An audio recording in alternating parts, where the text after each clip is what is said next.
Today's guest is a former Marine, police officer, and federal agent turned resilient coach to executives and elite teams. He's protected high-level officials, trained law enforcement across continents, and now equips leaders to build unshakable emotional strength through his inner armor system. With a PhD in theological psychology and battlefield-tested wisdom, he teaches how to train resilience like a muscle through physical habits, not theories. His book is called Inner Armor, Perpetual Resilience. Please welcome world-class expert in personal resilience and high-stakes performance, Dr. Andrew Wittman. Andrew, welcome to the show. Blake, thanks for having me. Man, I'm so pumped up to be here in your space. It says, thank you for having me, man. It's good stuff. This is great. I mean, you've got more kind of things you've done and schooling you've done. I can't wait to dive in. But first question, as always, is from all of that great experience you've got, what do you believe is the one most important characteristic of a great leadership team? I think the team has to have a critical thinking matrix. If we get everybody thinking, when I say thinking the same way, I don't not think the same thoughts, but the process of how we think. If everybody on the team, and we've taught this, across the country, across decades, if I can get the entire team, it's called unit cohesion in the military, thinking in the same process of critical thinking. We all think our thoughts on the same like we do when we drive in a car, Mike. Everybody that's a driver opens the door and sits in the seat and gets behind the wheel and turns and the gas is on the same side, the brakes are on the same side. We do this when we're driving. Right, so we should do this, so build our leadership team so we all have this same thought process so we can drive the team, drive the car. When this happens, amazing things. I mean, the results are insane. They're just like, I didn't think we could do that. But when you get all these humans thinking the same way, not the same thoughts, but the same process of critical thinking, crazy results happen. So unpack that for us a little bit. You started off, I think you called it the critical thinking matrix. Yes. So when you talk about not thinking the same thoughts, but thinking the same way and using this matrix, help us understand that a little bit more. Right. So when I first stumbled kind of across this, I started thinking of my thinking like a physical skill, right? So if you approach thinking the same way, in corporate, I call it the golf swing of thinking, because when you're swinging a golf club, that swing has a process. There's grip and there's stance and then there's position of your hips and then how, swing the club. There's a process. So if you think about your thoughts that same way someone drives a car or swings the golf club, we all have that same process. So the critical thinking, I call it a matrix because that's my, what's the filter that I run these thoughts through? How do I run it through this filter? The Socratic method, right? Socrates for you Bill and Ted, adventure guys, Socrates. But Socrates had this, Socratic method is in academia. It's 9 steps.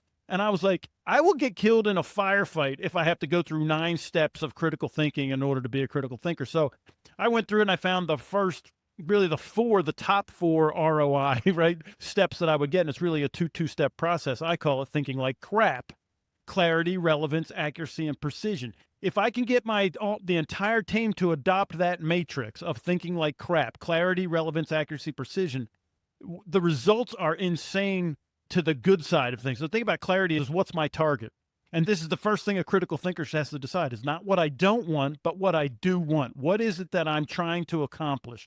And every email, every phone conversation, every meeting, every time I have a conversation, a word that comes out of my mouth, an interaction with somebody, I need to think, what's my target? What am I trying to accomplish?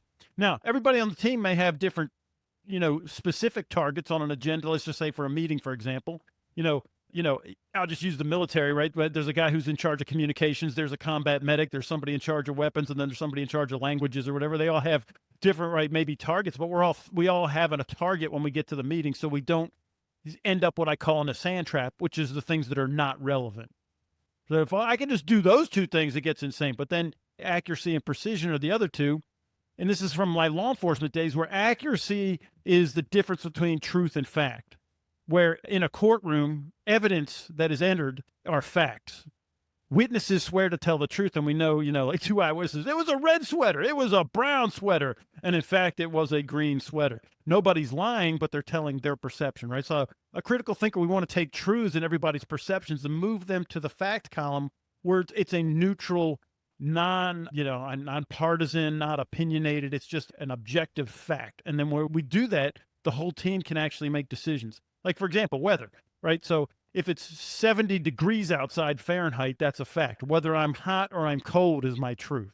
Right. And then precision is I want to be precise with it. I don't want to have vague language. I want to take my facts and get them down precise, because when we say, let's do lunch sometime, it's never happening, man. When's this due? I need it due by Friday. No, I need it due by Friday, 12 noon Eastern time.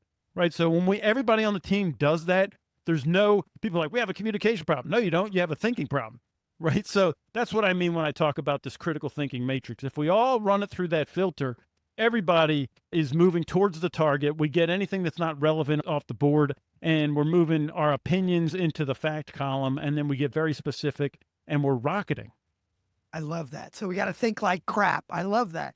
And from the beginning, I loved it because what the first thing you said around clarity, I guess it was, is it's not about what you don't want. It's about what you want. And I hear that from leaders all the time, just complaining, this is wrong and that's wrong. And it's like, you ask them a simple question. I get it. That all sucks. I'm with you. What do you want? And then all of a sudden there's silence, like you've asked them for Pythagorean's theorem, and they've got, it's right. like, so I love that start. You talk about, in your practice, you talk about getting warrior tough. Yeah. What does that mean? So like when I was the fat kid in high school and I got bullied. So I went in the Marine Corps to try and, get control of my machine, my body and my mind and emotions. Well, I lost 50 pounds at boot camp. Well, you find out when you get there, warrior tough is, I'm hot and tired. They're like, hey, rub some dirt on it, drink some water. Let's go, get on it. Right. So there's a lot of things. A warrior tough for me is just to look at a lot of things that we think that are obstacles, and really they're just minor inconveniences. Right? People, they get, we get this, we think it's an emergency, and it's just a minor inconvenience. There's traffic, right? Well, you know how long there's been traffic since they've had roads. When the Romans built roads, there was traffic. It's not going away. So it's part of, do you want to go where you're going?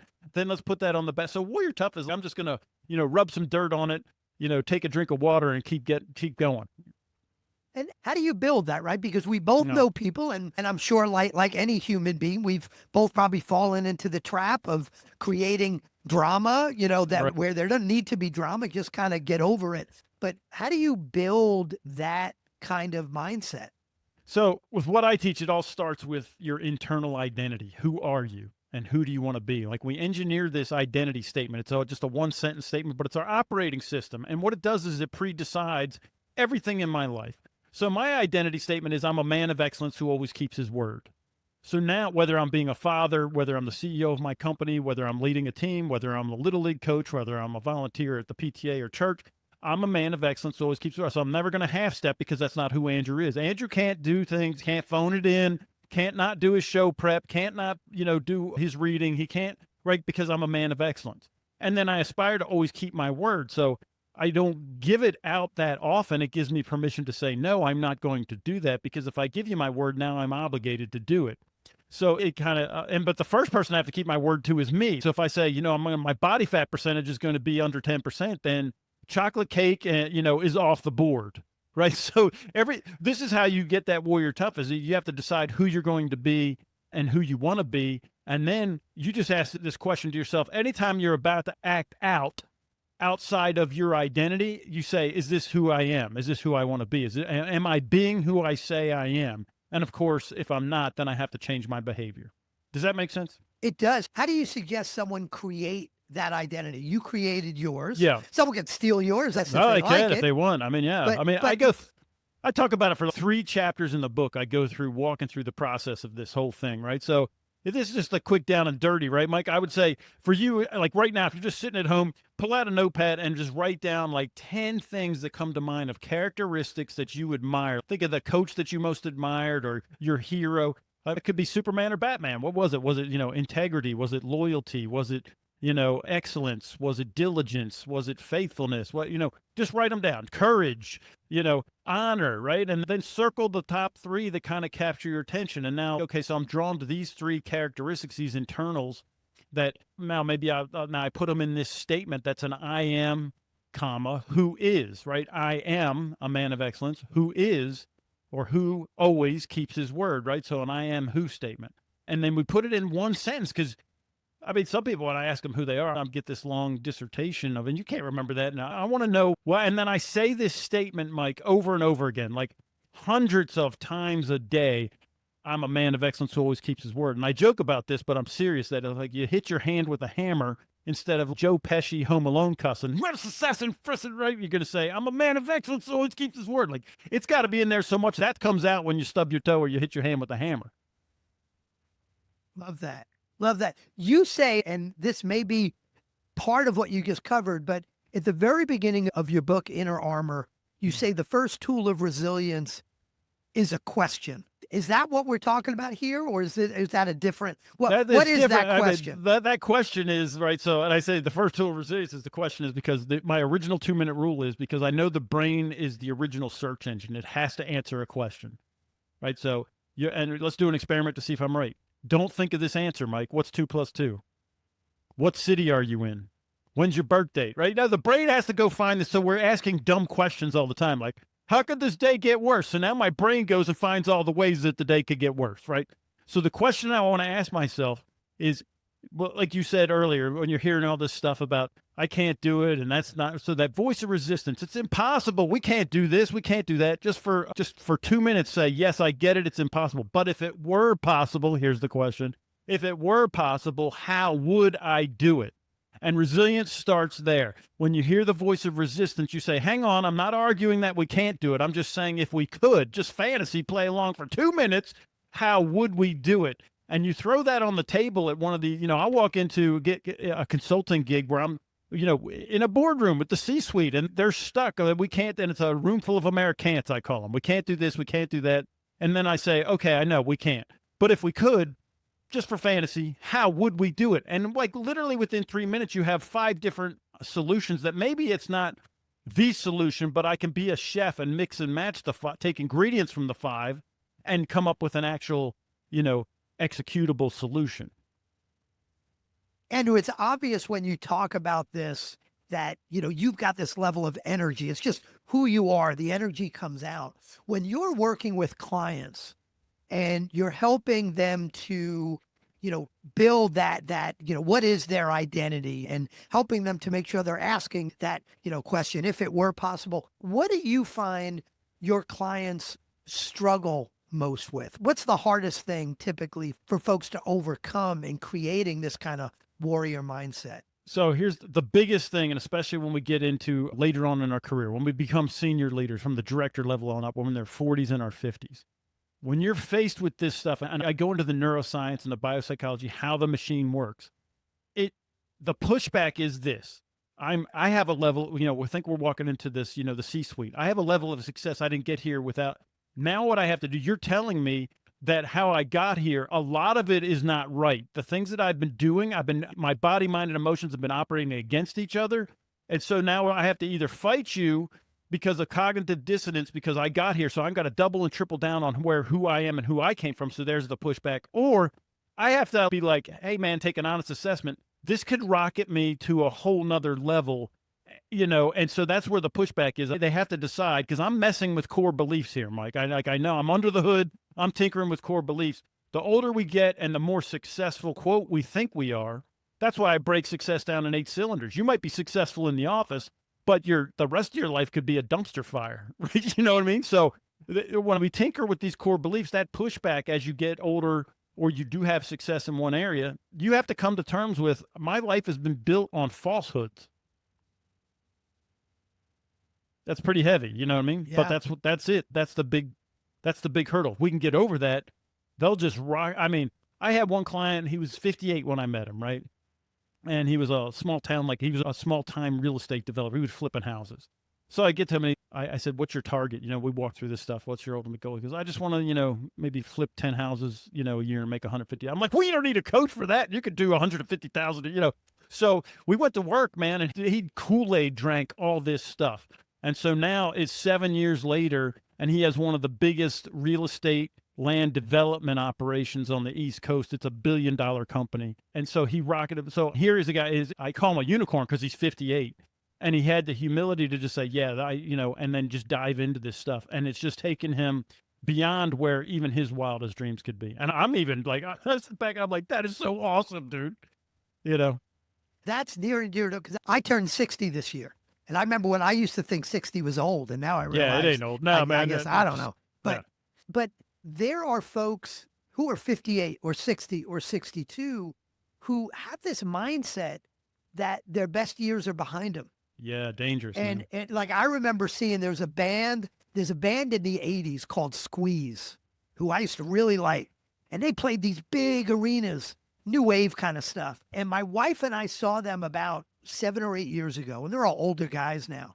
And they were on stage playing the same stuff they played 40 years ago. And they looked miserable. And Mm, I look at my life and I'm like, I'm 60 and I haven't peaked yet. Like, right, there's so much more I want to do. And it seems to me like that. And I think that also goes back to that clarity of what do you want? It's not, right. well, I don't want, getting old sucks and I don't want this. And no, it's still a whole lot of stuff I want to do and be and learn. Mm. And I think that mindset kind of gives you the energy to keep things going. But how does someone stay motivated to be consistent so it's not a flavor of the month? We've both seen, I know I've seen a ton of people. I'm picturing some friends of mine, in my Yeah. mind who, went through some program and they're pumped up and everything's great. And I'm like, wow, they're really changing their life. And then I talk to them 2 months later and they're kind of back where they were. And, Right. how do you keep this So, mindset up and, yeah. and stay So I'm the anti-motivational guy. I think motivation wears off just like you said fast, right? You get all pumped up and then it wears off. So I don't care about that. In fact, I don't want to even talk about motivate. I want people like, you're a motivational speaker. I'm like, I'm the anti-motivational guy. What I do is rewire. What we're going to do is rewire the brain. So how we know how the machine works, right? When I say the machine, I'm talking about your body, mind, and emotions, biopsychology. How do they work together? Do they work against each other? What we know from neuroscience now, and this is really like in the last 15 years, we started really getting a hold of this stuff. And I love the technology now and every day, the studies that come out. But Hebbian learning is the neurons that fire together, wire together. Okay. And we know we're creatures of habit. The habit is just that neurological highway that we have. And we're running this neurological loop. We all do it. That's how the machine is built. That's how we survive. That's how it can even process any kind of information or, just go through our day. We're already doing everything that you need to do to be resilient and have the great success. All you have to do is point that neurological loop create a different neurological loop, put them one in a direction that helps you instead of hurts you.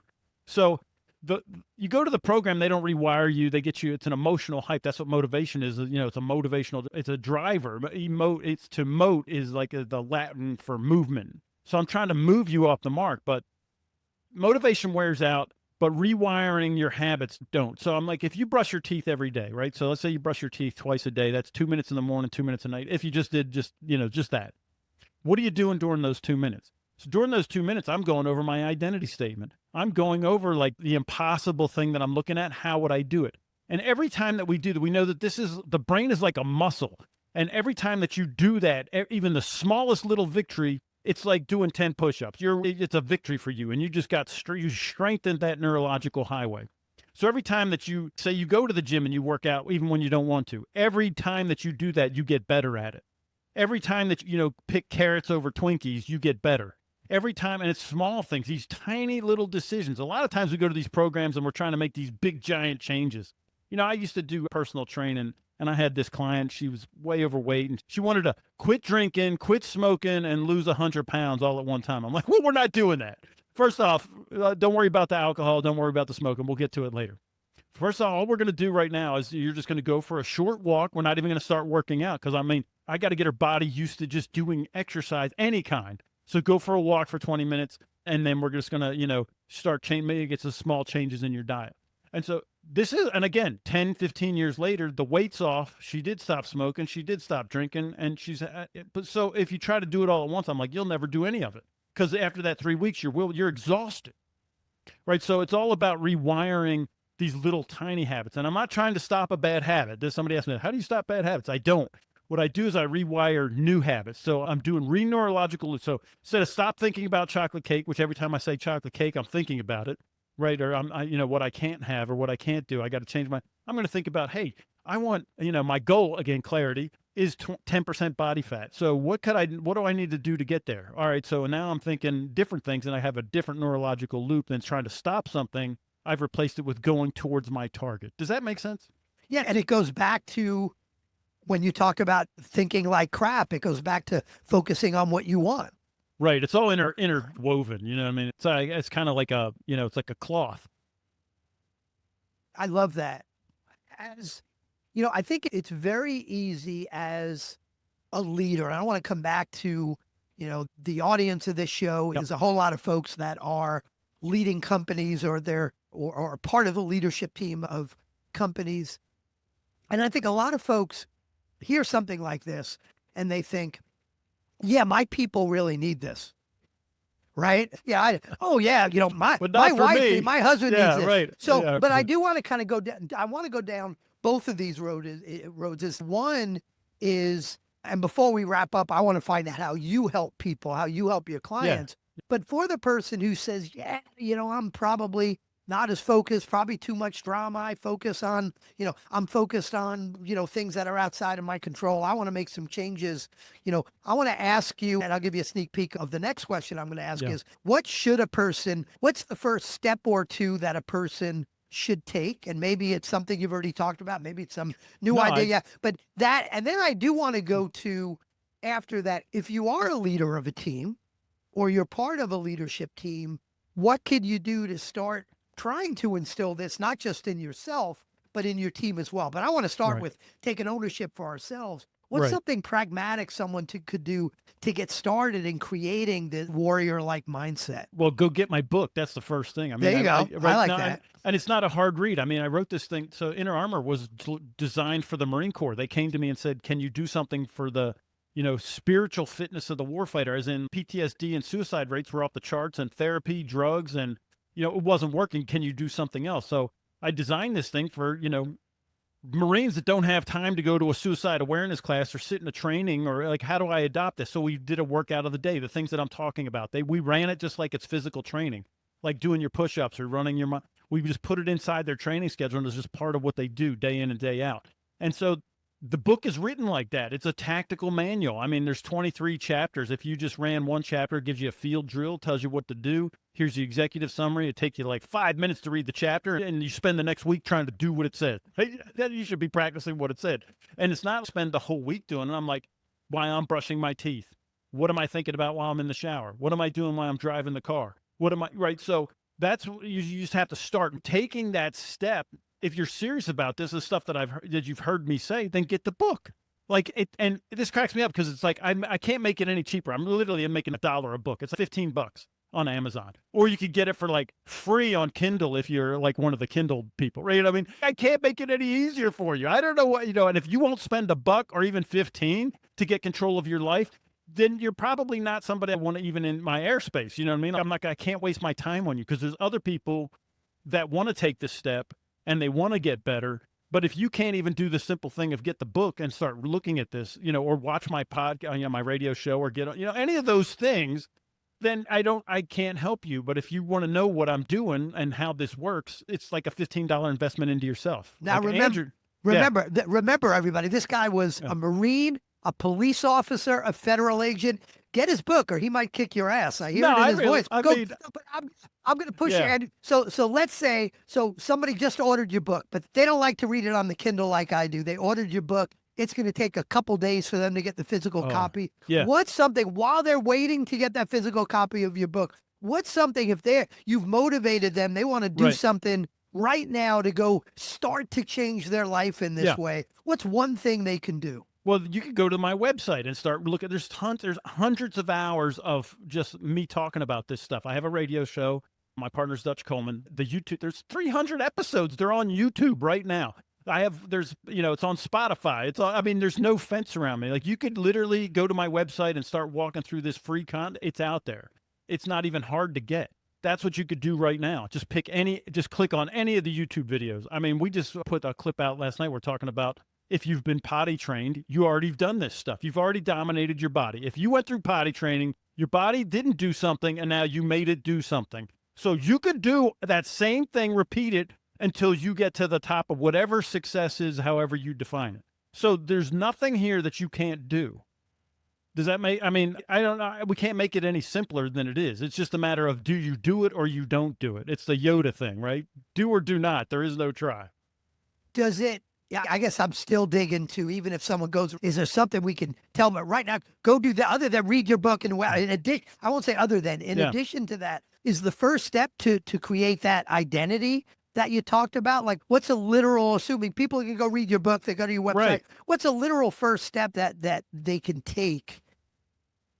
In addition to reading this stuff, what Yeah. could they go do? Well, Is that's it? do that question, the 2-minute rule. I say, as soon as you open the book, I'm already gave it to you, right? I mean, Yeah. I've given you guys so much in the last half hour. It's life-changing stuff that I already know. What have we been doing? It's like 25 minutes. I've literally given you life-changing information in this last 25 minutes. Play this episode like 3 times and take notes on it. I mean, I've dropped so much mad life-changing things in here that all you have to do is just, and they're not hard. Listen, I have a PhD, but I don't talk to you like I have a PhD. I read the science, but I give it to you like it's so practical that, Forrest Gump, because I'm Forrest Gump. That's really what I am. I'm just give me a process and I'll do it. And that's what I've done. I've given everybody a process. And you literally can just do the process. Thinking like crap's the first. I mean, what's my target? Think about that. What is it that you really want out of life? We've talked about that right at the beginning of the show. What's clarity? Not what you don't want, but what do you want? People have the hardest time saying what it is that they do want because they've never given themselves permission to even think about it. Yeah, and I think that thinking like crap, I'm going to pull back to now from an individual to the leadership team using those, that acronym and those 4 things. And if you don't remember what they are, go rewind. But using those 4 things as a guideline to kind of help keep a conversation, a debate, a meeting on track. To me, that one thing could add incredible value. Yeah, the profit, I mean, I'm serious, like it's profitable like on the bottom line, it's profitable on the top line, it saves you money and it increases your profit. So, but I will say all it really takes is one person to adopt thinking like crap, and everybody on the team, if they're serious about it, the other team members will adopt it. They have to. Because I'm going to ask you, what's your target? What is it we're trying to accomplish here, right? Even if I'm the lowest member of the team, I'm like, well, what's our agenda? What are we trying to accomplish? And then, is that a sand trap? Is that relevant? Is this helping us or hurting us get to our target? Like, it's just, when you have one person, it forces everyone around you to answer those questions. Because if you're saying, let's just say, you have a team drama, right? You disrespected me. Now, that's a truth, not a fact. So I'm thinking like crap. I was a critical thinker. I need to take that truth and move it to the fact column. Okay, so what was the facts of my behavior so that we don't do this again? I don't do it again. What are the facts of my behavior that made you think that I disrespected you? Now you have to tell me, was it I rolled my eyes, I put my hands on my hips, or I didn't say, you're the greatest thing since sliced bread? That's not disrespect that I didn't say, you're the greatest thing since sliced bread, but now at least I moved it to the fact column. And I can say, okay, so now I know as a critical thinker next time, hey, look, guys, we probably shouldn't roll our eyes at each other because that makes people feel disrespected. Or you see, so one person can change the entire dynamic of the team. Like, you can't be in my space if you're not going to think like crap. Because I'm not going to allow it. Like, I'm going to force you to, because if you say, hey, Andrew, I need this by next Thursday. I'm like, well, next Thursday is a big block of time. When exactly on Thursday do you need it? Close a business. Is close a business a factor of truth? Well, that's a truth because, hey, business is, what time zone are we in? I don't know. Do you close the same?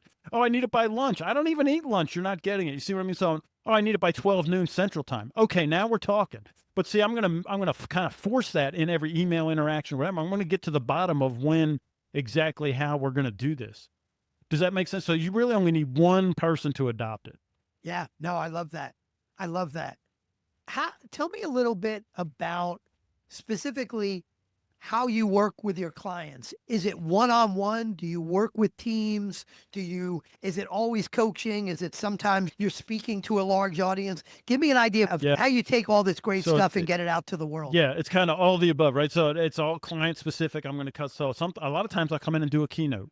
And so I'll do, it'll be 4,000 people at a conference. Well, then, of course, these people hear me and we got to get that guy. And so I'll do either like a half-day training, a full day, or a 2-day training followed. There's like a 6 or 12-week coaching program. Sometimes I just do individual coaching with the CEO or the COO or an executive. And then there are times, Mike, and this is, that they're in a panic, that they don't have time for training. They don't have time for coaching. There was one. It was a defense subcontractor. They were getting fined $1 million a day because they were not fulfilling the government contract. They don't have time for training. 2 days is our $2 million. They're going to be out of business in 3 weeks. They literally, everything would be drained. All the investors would have lost their money. Andrew, can you come in? Yes. First thing I have to do is come in and look at it, apply thinking like crap, and I'm going to execute the solution. I don't have time to train it to you, but you can learn it while I'm doing it. We stopped the bleeding, and we had, with 3 weeks, I saved them the $21 million. Immediately stopped the bleeding the first day. And then over the course of the next 8 months, the processes I put in place, they build $17 million. That's a $34 million swing, but I couldn't have trained that in the time. By the time I trained her, they adopted, the ship would have sailed or sank. Are you following that? So there are times when I call it the executive sprint or whatever. Well, I'll come in and just do crisis. I'll take the crisis and we'll just look at it. We'll diagnose it. Here's what we need to do. And I'm very fast at it, right? So if you're not teaching somebody, when you're just doing what you do, it's very quick, right? But I would rather teach it to you because I would rather teach you to fish so I don't have to, come back again and fix it later. And that company did well for, I don't know, like 10 years. And then they're not in business now because they reverted. They didn't do training. They just got over the hump, and I put the Band-Aid on the bullet hole, and we're good until, we revert. Because you're always going to revert back. It's a huge thing. You never rise to the occasion. The human machine will always revert back to whatever their default training is. Always. So that's how I work with my clients. It depends on what they need at what time and how much time we have, what your budget is. Right. I say budget. A budget is time too. How many, do you want to bring people off the line? How much? Because the Marine Corps did not have time. Money was not the problem with the Marine Corps. It's like, how do I fit this into training schedule and scale it out to all these Marines? Right. So we'll craft we'll sit down, we'll find what the target is. We'll do thinking like crap for whatever the client, if they ask me, that's the exact thing we're going to go through, Love that. And is it just you, or do you have a team of folks that Yeah, no, I got a group of folks. My kids are really now they're grown, and now they bought a pharmaceutical company. One was 22, the other was 20. They weren't even out of college. They bought a pharmaceutical manufacturing firm. They turned that thing around. It was $8 million in debt. They made it profitable, and they sold it in 3.5 years and made a lot of money. So, and they both went to the Citadel. One's a construction engineer. The other's a mechanical engineer. My daughter's coming up. She's a biomedical engineer. But see, these kids, I will put them up against any CEO, any 50-year-old, 60-year-old, because they've been doing this thinking like crap since they came out of the womb. They really don't know how to think any other way. And they'll look at, there's not a problem they can't solve. Like the pharmaceutical thing, I was there as kind of a backstop, but I just watched them go to work and solve problems. And, so it doesn't matter what the industry is. There's construction, whether it's pharmaceuticals, whether it's, it could be engineering. It could be a dental practice. I have one's a management company and a defense contractor, because the problems don't matter because there's humans involved. And I know how the machine works, and I taught these guys how the machine works and how we could solve these problems. Does that make sense? So I keep them running, but I'm kind of the front person where I do all the talking, but they do all the hard work now. One more question for you before we wrap up, and I always like to use my podcast as kind of free coaching when I can. So I'm going to use you for that now. If you've got someone, and I'm thinking of a very particular client here, but they will remain nameless. Yeah. If you are, let's say you're the CEO and you've got someone on your leadership team that is just attracting drama. Like everybody else is trying to move forward in the best way they can, but you've got somebody on the team that is the naysayer and taking all the, letting the little things stop them. Here's why we can't do it. Yeah. As the leader, as the CEO, what's the best thing a CEO can do to try to help that person modify the way they're thinking? Like at a certain point, they're hurting the team. They may have to make a harder decision. But before they make that tough decision, this is how I'm going to get there. Right. This is how I get there. I would bring them in, and I've done this, a lot of times. I'm going to bring you in. I'm going to ask you this question. Do you love what you do on a scale of 1 to 7? 7 being I absolutely love it. 1 is I hate it. Go. You want me to give you a real answer for me, or role play as if I'm role that play. person? Yeah, role play if you're that person. So that person's going to say, I think I'm probably a 4 or a 5 because, there's just a lot of stress going on. And all the stuff. Right. Yeah. So then I'm going to ask you, could you get to a 6 or a 7? I know you're 4 and 5. I thank you for your honesty, but do you think you can get to 6 or 7? I could try, but in this environment with tariffs and this and that, Right. it's going to be tough. But, Right. could I get there? Ideally, sure. Okay. How would you do it? How would you get there? Right. So you see what I'm saying? Yeah. And if you can't, then, hey, look, I love you. I appreciate you. This is not the place for you anymore. I've just helped you manage yourself out of the thing. Yeah. And I'm helping you, because if you can't get to 6 or 7, what kind of person am I as a leader that I want to keep somebody around that they're at a 4 and 5 for their life? They're miserable. Like, I wouldn't wish that on my enemy, man. I want you to have a good life. If you can't get to 6 and if they say I could, then I'm going to ask them, how could you do it? See, it's not up to me, right, to come up with the plan as the CEO to get you, to become a high performer or not. All I need to do is, can you get there? How would you do it? If you're not, then, you need to find somewhere else to go where you can be a 6 or 7. That's how I'd frame it. Then you need to find something that you can be a 6 or 7 at. And it might be in this industry, but just not with this company. Yeah. And that's cool. We just need to part way. And we're never escalating. It's always, it's always in their best interest. Because honestly, if you can't get to a 6 or 7, why would you want to keep them there? Yeah. And I love what you did. You modeled very well the idea of, coaching, what I call coaching, which is really about asking questions and modeling a way of thinking that person could use versus trying to give them advice, which they're not going to take anyway. Right. And they may nod, but then go back and say, that guy's crazy. So I love that. So Andrew, if someone wanted to find out more about you, maybe talk to you about working together, where do they go? Where's the right place for them to go? Yeah. If you go to my website is getwarriortough.com/podcast. And if you do want to get a hold of me, there's my Calendly link is up there. Just mention that you heard me on Mike's, because if they don't give me the magic code, Mike Goldman said to set, then I'm probably not going to put you on my calendar. But for your audience, they use the magic words, Mike Goldman. I'm like, oh yeah, Mike, yeah, right. So, and then I'll talk to you for however long we need to, and we could just walk through this stuff. And look, I'm at a point in my life now. I don't need your money, right? But it has to cost you something, or else you don't value it.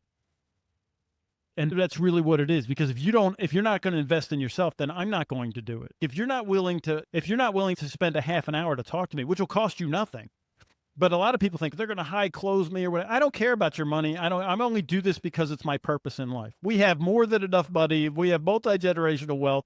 But if you don't invest in yourself, then I already know, why would I waste my time? I'm going to go find people that actually want to, invest in themselves, that they were going to bet on themselves. That's also part of the warrior culture. Would you bet your own money on you?